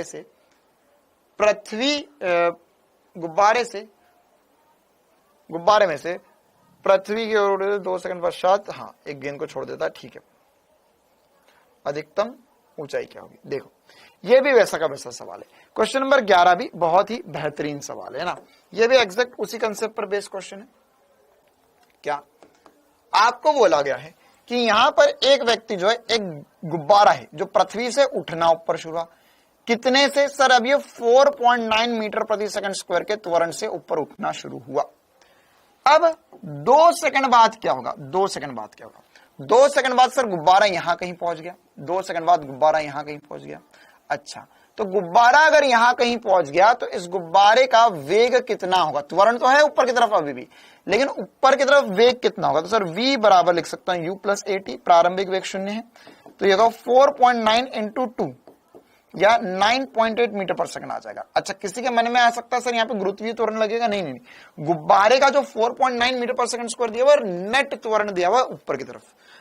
ये जो है हवा, ये जो गुब्बारा है, ये गुब्बारा पृथ्वी की तरफ भी खिंचाएगा, उसे उसकी गर्म हवा भी ऊपर ले जा रही है, तो दोनों का जो नेट है वो 4.9 मीटर पर सेकंड स्क्वायर दिया गया है हमें। ठीक है, तो 2 सेकंड बाद इसका जो वेग हो जाएगा वो 9.8 मीटर पर सेकंड हो जाएगा। मतलब इसका नेट वेग ऊपर की तरफ 9.8 मीटर पर सेकंड हो जाएगा। तो अब ये 9.8 मीटर पर सेकंड से ऊपर जाएगा और नीचे आ जाएगा अल्टीमेटली। ठीक है, तो हमें क्या बोला गया? हमें बोला गया है कि 2 सेकंड पश्चात छोड़ा जाता है तो गेंद द्वारा प्राप्त पृथ्वी के तल से ऊंचाई कितनी होगी ना, गेंद द्वारा प्राप्त पृथ्वी के तल से ऊंचाई कितनी होगी। तो अब यहां पर देखो मेरे प्यारे, ये 9.8 मीटर पर सेकंड से ऊपर की ओर, अब देख ऐसा समझ, अब ये सब कुछ भूल जा। अब ऐसा आ गया है कि पृथ्वी के तल से कुछ ऊंचाई पर एक गेंद को ऊपर की तरफ फेंका गया 9.8 मीटर पर सेकंड से, तो क्या होगा सर? ये ऊपर जाएगी, तो ये कितना ऊपर जाएगी ये पता करना है मुझे बस। तो प्रारंभिक वेग पता है मुझे, एच मैक्स निकालना है। क्या निकालना है? H max. तो इसका एच मैक्स जो आ जाएगा वो कितना आ जाएगा? u स्क्वायर अपॉन में 2g। तो सर ये हो जाएगा 9.8 का स्क्वायर अपॉन में 2 इंटू 9.8। अच्छा, अब मुझे कैसे पता चला g की वैल्यू 9.8 रखनी है? मुझे कैसे पता चला? क्यों? क्योंकि यहां पर सर ऊपर 9.8 4.9 था, उससे मैंने आइडिया लगा लिया। ठीक है, तो ये 9.8 से 9.8 कट जाएगा, 4.9 मीटर आ जाएगा। क्या 4.9 मीटर आएगा?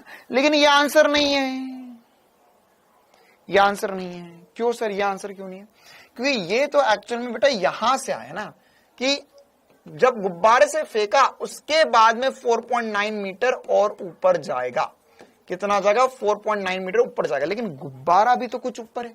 उसने पूछा पृथ्वी के तल से कितनी ऊंचाई है, उसने क्या पूछा है, पृथ्वी के तल से कितनी ऊंचाई है, ये पूछा है उसने। ठीक है, तो पृथ्वी के तल से ऊंचाई कैसे निकालेंगे, पृथ्वी के तल से कैसे ऊंचाई निकालेंगे सर, अब हमें ये वाली दूरी भी निकालनी पड़ेगी।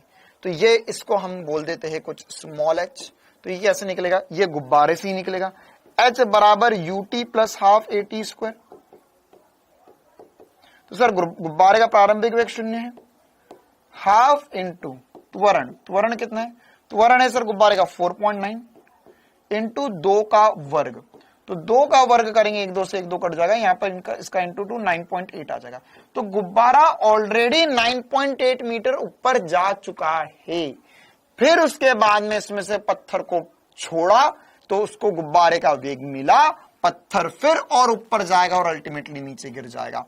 तो ये 4.9, तो ऊंचाई जो इसकी h टोटल होगा वो 4.9 प्लस 9.8 मीटर होगा।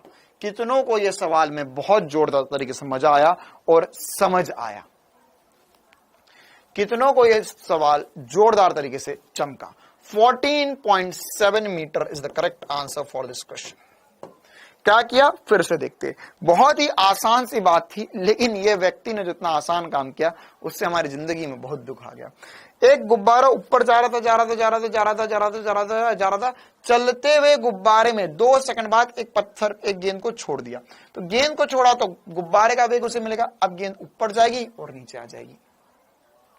ठीक है, अब इसमें कैसे करना होगा, यहां पर है ना, यहां पर क्या करना होगा, इसमें पहले तो ये देखना होगा 2 सेकंड बाद बलून का या गुब्बारे का वेग कितना आएगा। तो सर 2 सेकंड बाद इसका वेग कितना होगा, वो कैसे निकाल सकते हैं, वो निकालेंगे, इसका त्वरण 9.8 दिया हुआ, 2 सेकंड बाद 4.9 त्वरण दिया हुआ, इंटू 2 करेंगे 9.8 मीटर पर सेकंड आ जाएगा। मतलब 9.8 मीटर पर सेकंड का त्वरण होगा ऊपर की ओर। पहली बात। दूसरी बात, गेंद छोड़ने से पहले कितनी ऊपर जा चुका था, तो ये हम निकाल सकते हैं हाफ at स्क्वायर से, क्योंकि इसमें गुरुत्वीय त्वरण नहीं लग रहा, इसका खुद का त्वरण है ऊपर की ओर। तो ये हो जाएगा सर 9.8 मीटर। अब 9.8 मीटर ऊपर ऑलरेडी जा चुका है गुब्बारा, उसके बाद में उसमें से छोड़ी गई है गेंद। तो यहां पर अगर जब गेंद छोड़ी जाएगी तो अब गेंद जो है 9.8 मीटर पर सेकंड से खुद ऊपर और उठेगी। गुब्बारा तो और त्वरण है, वो तो और तेजी से ऊपर जाएगा, लेकिन गेंद तो अब केवल 9.8 मीटर पर सेकंड से ऊपर उठेगी और कुछ एचमैक्स तक जाएगी और वापस आ जाएगी। तो गेंद का एचमैक्स कैसे निकालते हैं, u² अपॉन में 2g से 4.9, यहां का 4.9 9.8 जोड़ दिया 14.7 मीटर आ गया। बोल आया जिंदगी का मजा। एमपी में बारिश हो रही तो बेटा नहा ले फिर।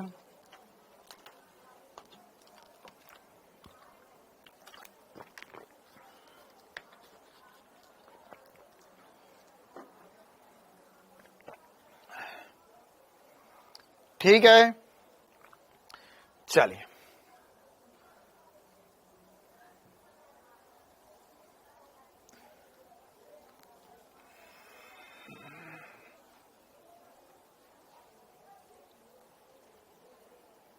अच्छा, जिसको क्वेश्चन नंबर 12 डाउट है बेटा, ये मैंने वो अल्फा बीटा वाला जो सवाल करवाया ना, वह है अल्फा बीटा वाला, है ना। क्या है अल्फा बीटा वाला, दूरी बराबर था half alpha beta upon alpha plus beta into T square.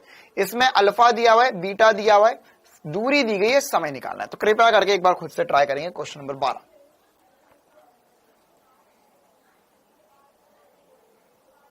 चलिए, लेक्चर नंबर 7 के बाद में वहां आ चुके हैं लेक्चर नंबर 8 की तरफ।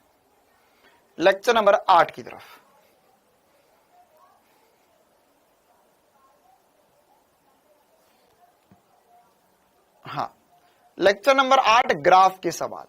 ग्राफ में कौन से सर फर्स्ट का आंसर गलत दिया हुआ देख लेते हैं।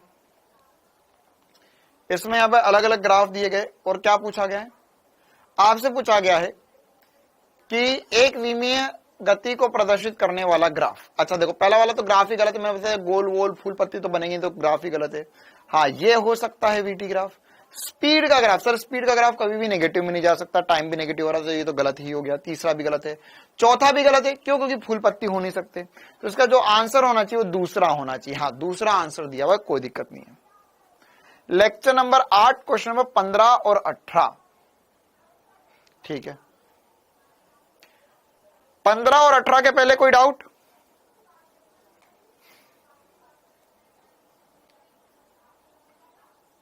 Lecture number 8 question number 3।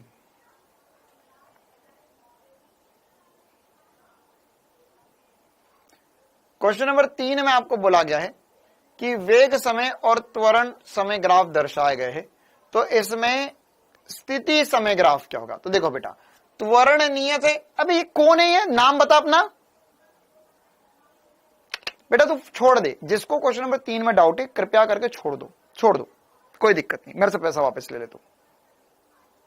मूर्ख आदमी, ये ग्राफ क्लास में बनवाया है ऐसा का ऐसा, और मैंने बोला एग्जैक्ट ऐसा का ऐसा ग्राफ हर जगह बनेगा। नियत त्वरण है, वेग बढ़ रहा है, तो इसमें एक्सटी ग्राफ क्या होगा, एक्सटी ग्राफ सब पैराबोला बनेगा। ये रहा परवल है, ये रहा परवल है ना। तो अब इसमें आंसर क्या हो जाएगा, आंसर क्या हो जाएगा, आंसर में सर हमें बोला गया है कि इसमें प्रारंभिक वेग शून्य नहीं है, तो यहां पर प्रारंभिक वेग शून्य नहीं है, तो इसमें जो बेस्ट पॉसिबल ग्राफ बनेगा वो दूसरा बन जाएगा, कहानी खत्म हो गई। इसमें क्या दिक्कत है, स्थिति समय ग्राफ का पैराबोला बनेगा।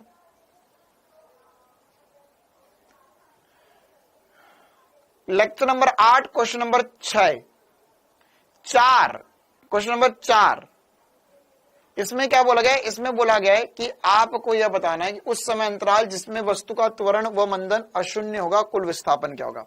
तो बेटा अशून्य त्वरण और मंदन मतलब कि आपको ये वाला क्षेत्रफल निकालना है, ये वाला क्षेत्रफल निकालना है आपको बस।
चलो देखो भाई, हाँ यहां पर एक ग्राफ दिया हुआ है और इसमें बोला है कि त्वरण तथा मंदन अशून्य होता तो कुल विस्थापन क्या होगा। तो बेटा यहां पर त्वरण और मंदन, यहां पर ये देख वेग बढ़ रहा है, मतलब त्वरण और मंदन अशून्य, मतलब 20 से 40 का हमको क्षेत्रफल निकालना है। किस किस को डाउट है क्वेश्चन नंबर 4 में, क्षेत्रफल निकाल पाओगे क्या, ये क्षेत्रफल निकल जाएगा। यहां से ये एक काम करो, एक लाइन खींच लो, ऊपर त्रिभुज बन रहा है, नीचे आयताकार बन रहा है, कहानी खत्म हो गई।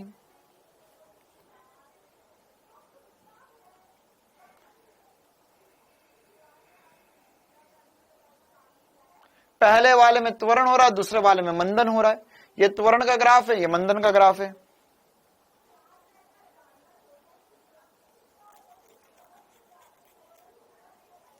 क्वेश्चन नंबर 15, अच्छा इसमें 15 सवाल, बाकी सारे हो गए। क्वेश्चन नंबर 15,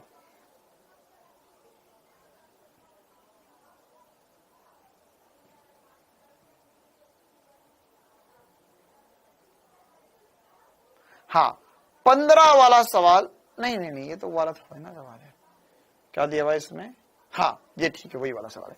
15 वाला सवाल थोड़ा बढ़िया है। लेक्चर नंबर 9 नहीं विशाल बेटा, हम लेक्चर नंबर 8 पर है, अभी 8 पर है। लेक्चर नंबर 8 में क्वेश्चन नंबर 15 में डिस्कस करने जा रहा हूं। हाँ 15 डिस्कस करते काजल बेटा, फिर 17 और 18 भी कर लेंगे। 15 बन गया आपसे। यहां पर एक ग्राफ दिया गया और उसके बाद में बोला कि यार इसका AT ग्राफ कैसा, AX ग्राफ कैसा बनेगा ना। इसमें काफी सारे ग्राफ दिए गए हैं नीचे, बहुत ही रोमांचकारी सवाल है। क्वेश्चन नंबर 15 किस किस का क्वेश्चन नंबर 15 बन गया, पर ये वास्तविक डाउट में से एक वाला सवाल होना चाहिए था।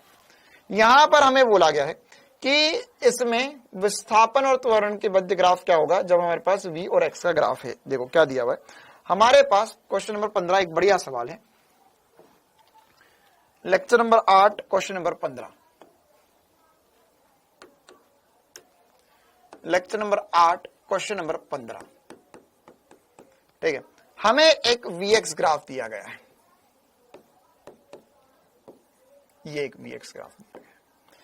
ठीक है, अब इसमें हमें बोला गया है कि ये होगा वी नॉट, ये होगा एक्स नॉट।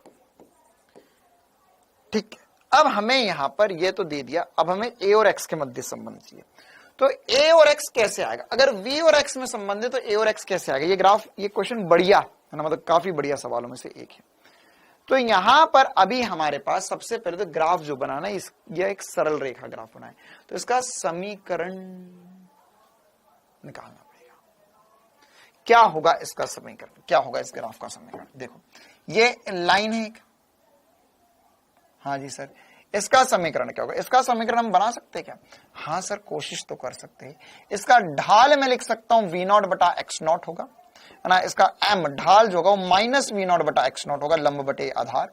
या क्योंकि देखो ये नेगेटिव में, ये लाइन क्या है इसका? अच्छा पहले तो बताओ, ये एक सरल रेखा है, हाँ, इसका ढाल पॉजिटिव है नेगेटिव? नेगेटिव। इसका इंटरसेप्ट या वाई को कहां काटेगा? सर पॉजिटिव में, तो इसमें सी का मान जो है वी नॉट है। तो मैं लिख सकता हूं इसमें y बराबर mx, y की जगह v है और x की जगह तो x ही है, तो v बराबर mx प्लस सी बनेगा, या v बराबर माइनस एम नॉट बटे v naught into x plus v naught. ये इक्वेशन कितनों को समझ में आ गई? बढ़िया सवाल है, कोई दिक्कत वाली बात नहीं है। ये इक्वेशन कितनों को समझ में आ गई? क्या करा मैंने यहां पर, ये जो ग्राफ बना इसकी इक्वेशन निकाली, है ना। इंटरसेप्ट मतलब कहां पर काट रहा है वो पॉजिटिव होगा और ढाल इसका नेगेटिव होगा। अब मुझे ए और एक्स के मध्य संबंध चाहिए, तो ए और एक्स के मध्य संबंध बनता है, ए बराबर होता है वी डीवी बटा डीएक्स। क्या होता है? वी डीवी बटा डीएक्स होता है। ठीक है, तो यहां पर वेग तो हमें दिया गया है, डीवी बटा, इसका डीवी बटा डीएक्स निकाल लेते, तो पहले इसका डीवी बटा डीएक्स निकाल लेते हैं। तो इसका डीवी बटा डीएक्स तो सर बहुत ही आसान होगा, क्यों? वी नॉट तो कांस्टेंट, इसका अवकलन तो शून्य हो गया। यहां से मैंने v naught by x naught, v naught by x naught को बाहर रखा, एक्स का अवकलन 1 हो गया और वी नॉट का अवकलन 0 हो गया। क्या ये डीवी बटा डीएक्स सभी को समझ में आ गया? क्या डीवी बटा डीएक्स समझ में आ गया? वंदना बेटा एक और कमेंट आएगा तो ना तो वो क्वेश्चन बताऊंगा मैं, और ना ही तो मैं अगली क्लास अटेंड करने दूंगा। शांति से देखो क्या बताया जा रहा है यहां पर। मुझे पता है तुमसे ये सवाल नहीं बना है ना। यहां पर ये dv बाय dx जो होगा v naught by x naught into 1 plus 0 हो जाएगा। अब त्वरण क्या होगा? तो त्वरण होगा सर v, v क्या है सर? v ये रहा minus v naught by x naught into x plus v naught into में ये dv बटा dx, तो dv बटा dx की वैल्यू होगी minus v naught by x naught. ठीक है, एक बार से मल्टीप्लाई करते हैं, तो सर ये v naught into x naught तो स्क्वायर हो जाएगा, वी नॉट का स्क्वायर अपॉन में एक्स नॉट का स्क्वायर, लेकिन पॉजिटिव होगा, माइनस माइनस प्लस हो जाएगा, into x plus v naught into minus v naught by x naught. तो अल्टीमेटली यहां पर बनेगा ए बराबर वी नॉट का स्क्वायर अपॉन में एक्स नॉट का square into x minus v naught का स्क्वायर अपॉन में एक्स नॉट। ठीक है, अब ये मैं क्यों बता रहा हूं? ये मैं क्यों बता रहा हूं? क्यों? क्योंकि यहां पर इससे यह समझ में आएगा हमें, इससे यह समझ में आएगा हमें। आज तक मुझे समझ नहीं आया कि होमवर्क के सवाल कहां से मिलते हैं।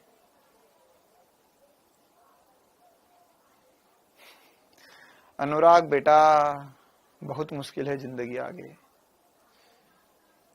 हाँ भाई, ये क्लियर है सभी को? हाँ, सी की वैल्यू वी नॉट होगी बेटा, सी की वैल्यू वी नॉट रखी हुई है। देखो तो ये त्वरण मिल गया है, तो ये त्वरण मिल गया है। तो अब ये त्वरण अगर आप ध्यान से देखो तो ये क्या है? फिर से सर ये त्वरण है, ये वी नॉट एक्स नॉट सब मोह माया यार, ये कांस्टेंट है, तो ये वी ये रहा और एक्स ये रहा, मतलब यहां पर एक सरल रेखा बनेगी एक्स ग्राफ में भी। हमें कैसे पता सरल रेखा बनेगी? इससे पता चला सरल रेखा बनेगी। इसमें ढाल पॉजिटिव है और इंटरसेप्ट नेगेटिव है, मतलब ये सरल रेखा जो है वो ऐसी कुछ बनना चाहिए। ये ग्राफ होगा एक्स ग्राफ। ये था एक्स ग्राफ। क्लियर है? आ गया समझ में? ठीक है मामला। यहां पर ये बहुत इंपॉर्टेंट सी बात है जो हमें पता होना चाहिए थी, है ना। फिर से देख लो यहां पर हमने कैसे किया, बढ़िया क्वेश्चन था, हवाबाजी में मैं ग्राफ नहीं बना रहा हूं, मैंने पूरा इक्वेशन बनाई, उसके बाद में बताया कि अच्छा इसका ग्राफ ऐसा ऐसा बन सकता है। तो क्या किया मैंने, मेरे पास ये एक सरल रेखा थी वीएक्स ग्राफ में, तो वीएक्स ग्राफ मुझे पता है सर, ये एक सरल ग्राफ रेखा की इक्वेशन होती है y बराबर mx प्लस सी। इसमें y अक्ष पर वेग है, x अक्ष पर x ही है। तो इक्वेशन निकालने के लिए मेरे को पहले ढाल पता करना है। ढाल कैसे पता करेंगे सर, ये tan थीटा होता है, यहाँ का कोण tan थीटा, ये मेरा ढाल होता है, ये मेरा m होता है। तो ये हो जाएगा लंब बटे आधार, तो ये हो जाएगा v0 बाय x0। नेगेटिव क्यों लगा दिया, क्योंकि यह ढाल नेगेटिव में, ऐसा होता तो पॉजिटिव होता है, ऐसा होता तो नेगेटिव होता है। ये कोण कहां से लिया, ऐसा लिया गया। फिर ये minus v0 by x0 into x plus v0 आ चुका है। अब मुझे त्वरण निकालना था, तो v dv बटा dx करा, v की वैल्यू कितनी, ये रही सर, उठा के रख दी, और dv इसमें dv बटा dx, मतलब इसका अवकलन करेंगे तो केवल ये वाला पद बचेगा, ये तो शून्य हो जाएगा, तो यहां से बचेगा माइनस v0 बाय x0। अब इसका अंदर मल्टीप्लाई कर दिया हमने, तो a और x के मध्य संबंध बन गया, सरल रेखा बनेगा, इसका ढाल पॉजिटिव है और यह कहां काट रहा है, वह नेगेटिव में है। तो ये जो क्वेश्चन होगा वह आंसर होएगा। ठीक है, तो इसमें आप देखो, ये देख सकते हो है ना, इसमें ढाल पॉजिटिव, इंटरसेप्ट भी नेगेटिव है। ये वाला अच्छा दिख रहा है, ये तो गलत ही हो गया, ये भी गलत हो गया, ये भी गलत हो गया, क्योंकि इसमें ढाल नेगेटिव है। तो जो सही आंसर होगा वो ए होगा, ए होगा। चलो भाई, तो आज का सेशन मैं इतना ही रख रहा हूं। लेक्चर नंबर 10 का क्वेश्चन नंबर 3 कौन सा है ना। वंदना बहुत बार वंदना कर चुकी है, पता चला रात भर नींद ना आए। 2 कार, बेटा अगर सवाल बकवास निकला तो सोच लेना है ना। 2 कार ए व बी विराम अवस्था से एक ही स्थान से एक ही दिशा में गति प्रारंभ करती है। ए एक समान वेग और बी एक समान त्वरण से गति प्रारंभ करती है। ए बी को कितने समय पश्चात पकड़ लेगी। बेटा कल हमने वो वाला सवाल किया था कि एक आदमी नीचे सड़क पे खड़ा हुआ है और वो दौड़कर बस पकड़ रहा है, वैसा का वैसा सवाल है ना। इसको रोक दो और यहां पर त्वरण पलटाकर इसे दे दो। देखो एक बार मैं बता देता हूं, question number, lecture number 10 question number 3, ये आखिरी सवाल है हमारी क्लास का। हमारे पास 2 गाड़ियां हैं ए और बी, एक ही जगह पर खड़ी हुई थी। एक नियत वेग से शुरू होती है 40 मीटर पर सेकंड से, और एक नियत त्वरण से शुरू होती है। तो ए का वेग मान लो 40 मीटर पर सेकंड है और बी का त्वरण जो है वह 4 मीटर पर सेकंड स्क्वायर है। तो अब क्या होगा, जिसका वेग नियत है वो तो जल्दी से भागेगी और इसका त्वरण नियत है उसकी स्पीड धीरे धीरे धीरे धीरे बढ़ेगी। लेकिन जिसका त्वरण नियत है वो थोड़े समय बाद उसकी स्पीड इतनी ज्यादा हो जाएगी कि वह नियत वेग वाले को या ए को ओवरटेक कर लेगी। ठीक है, तो जब ये ओवरटेक करेगी तो इनकी आपेक्षित स्थिति शून्य हो जाएगी। इनकी अभी आपेक्षित स्थिति शून्य है, जब ये ओवरटेक करेगी या जब एक दूसरे को क्रॉस करने लगेगी तब आपेक्षित स्थिति फिर से शून्य हो जाएगी। तो यहां पर मेरे को समय निकालना है ना, मेरे को क्या निकालना है कि कितने समय पश्चात यह होगा। अब मैं लिखूंगा आपेक्षित स्थिति के हिसाब से, आपेक्षित स्थिति, आपेक्षित गति। प्रारंभिक वेग में मानूंगा, मान के चल इसको रोक दिया बी को मैंने, तो प्रारंभिक वेग 40 मीटर पर सेकंड हो गया। त्वरण जो होगा वो माइनस 4 मीटर पर सेकंड स्क्वायर हो जाएगा। क्यों, कि एक को रोका तो इसका त्वरण पलटाकर इसे दे दिया है ना, तो त्वरण नेगेटिव ले लिया। अब विस्थापन जो है वो मैं शून्य मानूंगा। क्यों, कि देख अगर ये दोनों क्या होगा, ऐसा इमेजिन कर, ये दोनों यहां पे खड़ी हुई थी, अब ये एकदम से भागी और ये धीरे धीरे करके स्पीड बढ़ाएगी। तो ये एकदम से भागेगी, इसकी स्पीड बढ़ेगी, तो ये धीरे धीरे धीरे ये तो भागती जा रही, स्पीड बढ़ेगी बढ़ेगी बढ़ेगी बढ़ेगी बढ़ेगी और अल्टीमेटली ऐसे ओवरटेक कर जाएगी। ठीक है, तो यहां पे बेटा V0 नेगेटिव नहीं है निकिता, बेटा ढाल नेगेटिव था वहां पे। तो अब यह उसे ओवरटेक कर जाएगी। इसमें जब ओवरटेक, ये एक गाड़ी दूसरी गाड़ी को क्रॉस कर रही है तो वो एक पॉइंट पे कट करेगी, मतलब उसमें आपेक्षित स्थिति या विस्थापन शून्य हो जाता। गति का द्वितीय समीकरण लगा लो, हाफ AT स्क्वायर 0 बराबर 40 into T minus half into -4, minus कर दिया ये है ना, इंटू टी का स्क्वायर, तो कट जाएगा, 2 आ जाएगा। तो यहां से सॉल्व करोगे टी, ये देखो ये हो जाएगा 40, इसमें से टी कॉमन ले लो, यह एक काम करो 2t कॉमन लो, सॉल्व करना है यार आप लोग, है ना। तो जगह 20 माइनस टी। मैं बस आंसर बताकर कुछ समझाना चाह रहा हूं। टी के दो मान है, टी बराबर 0 और या टी बराबर 20 सेकंड। ये ऐसा बताना चाह रहा है कि देख टी बराबर 0 पर भी ये साथ में थे, टी बराबर 20 सेकंड पे फिर से साथ में होंगे। क्योंकि ऐसा समझना है यार, जो एकदम तेज चला गया वो तो आगे निकल गया, लेकिन जिसका त्वरण है वो धीरे धीरे स्पीड बढ़ाएगा बढ़ाएगा बढ़ाएगा बढ़ाएगा बढ़ाएगा बढ़ाएगा। लेकिन है ना, जैसे ऐसा समझो कि एक यहां पे लाइन थी, एक गाड़ी बंद थी, एक गाड़ी स्पीड में आ रही थी पीछे से, तो वो जैसे इसे क्रॉस कर गई तो ये तो बहुत स्पीड में निकल गई आगे। लेकिन अब ये इसने गाड़ी स्टार्ट करी और क्या करेगा, उसको धीरे धीरे धीरे स्पीड बढ़ाएगा और अल्टीमेटली उसे ओवरटेक कर लेगा। ठीक है, देखो इसका ना ग्राफ भी बना सकते हैं, मजेदार चीज। देखो एक्सटी ग्राफ भी बन सकता है इसका, मैं बना के बताता हूं। एक नियत वेग से चल रही है 10 मीटर पर सेकंड से, ये ए हो गया। बी जो होगा वो ऐसा कुछ बनेगा।